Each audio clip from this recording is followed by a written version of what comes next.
কাপড়টা লাগাতে যাচ্ছি। কেন খাবার দেওয়ার সময় অনেক সময় কী হয়, গেট খুলে রেখে দিয়ে চলে যাবে। তো গেট খোলা থাকলে সব পাখিগুলো উড়ে চলে যাবে। তার জন্য এরকম গেঞ্জি কাপড় কেটে পাখির খাঁচায় লাগাবো। এইভাবে কাঁচি দিয়ে কাপড়টাকে গেটের মাপে কেটে নিয়েছি। তারপর দুটো তারের টুকরো কাটবো।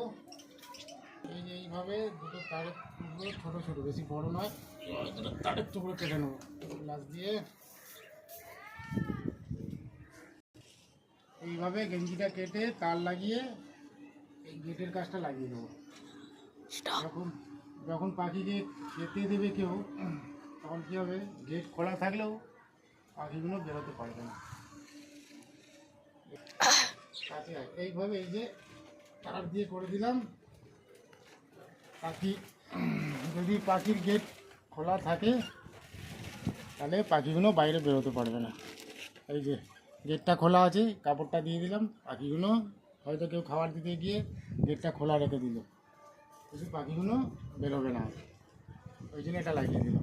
যারা পাখি পোষেন এইভাবে গেটে কাপড় অন্তত লাগিয়ে দেবেন। কেন অনেক সময় আমরা ভুলে চলে যাই খাবার দেওয়ার সময়, যে খাবার তাড়াহুড়োর থেকে খাবার দিয়ে চলে যাই, তখন গেটটা খোলা থাকে, এসে দেখি সব পাখি উড়ে